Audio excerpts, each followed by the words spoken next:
میں 10 سوال جن کا میں ذکر کر رہا تھا کہ میں نے ایک عرصہ ہوا نیٹ پہ ڈالے، اب تک کسی غیر مقلد صاحب نے جرأت نہیں کی. بامبے کی سرزمین پر وہ 10 سوال دہرا دیتا ہوں.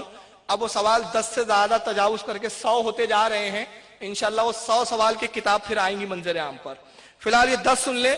اور 10 سوال یہ ہے کہ جن کو دعویٰ ہے کہ وہ تقلید کی ہمیں کوئی ضرورت نہیں، تو میرے وہ 10 سوالوں کے جوابات دے دے. پہلا سوال میرا یہ ہے کہ دنیا میں بعض ممالک میں کئی مہینے سورج نہیں نکلتا، جیسے آسٹریلیا کے کچھ علاقے جہاں 6 مہینے سورج نہیں نکلتا، تو وہاں 5 وقت کی نمازوں کا تعین کیسے کیا جائے گا؟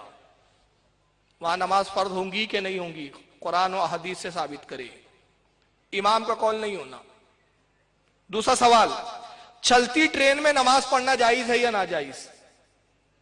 تیسرا سوال، عیدین یعنی بقرہ عید اور رمضان عید، عیدین کے چاند کے دیکھنے کا اعلان تار، ٹیلی فون، ریڈیو، ٹی وی کے ذریعے جو کیا جاتا ہے درست ہے یا نہیں؟ قرآن و حدیث سے جواب چاہیے. زکوٰۃ نوٹ سے ادا کیا تو زکوٰۃ ہوں گی کہ نہیں ہوں گی؟ پانچواں سوال، تہجد کی اذان جائز ہے یا نہیں؟ اس بارے میں بتا دوں، میں نے شروع میں گفتگو میں کہا تھا کہ ہماری بدعتیں بڑی نظر آتی ہے. کئی تقاریر میں میرے جملے جا چکے ہیں، نیٹ پر موجود ہیں، مگر کسی میں ابھی تک جرأت نہیں ہوئی.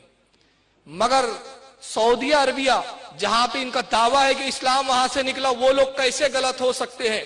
سعودیہ میں تہجد کی اذان ہوتی ہے.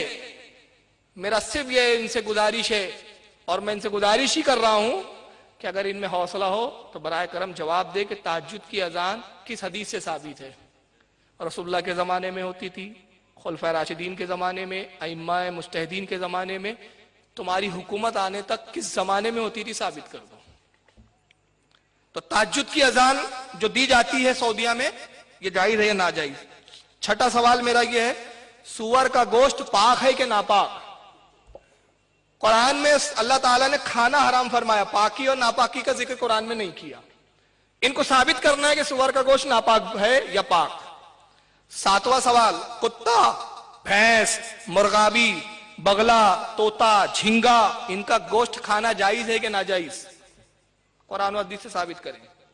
آٹھواں سوال میرا یہ ہے کہ روزے کی حالت میں انجیکشن لگانے سے روزہ ٹوٹتا ہے یا نہیں؟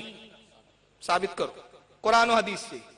نواں، یہ ذاکر صاحب ڈاکٹر ہے، ان کے مزاج کا سوال ہے کہ یہ بیبی ٹیوب سے جو بچے پیدا کیے جا رہے ہیں، یہ بچے پیدا کرنا جائز ہے کہ ناجائز؟ قرآن و حدیث سے ثابت کر کے بتائیں. اور 10واں، سب سے پہلے یہی ویڈیو پہ آیا، ان کی ادھم اور ان کے تماشوں کی بنا پر ہم کو مجبوراً آنا پڑ رہا ہے.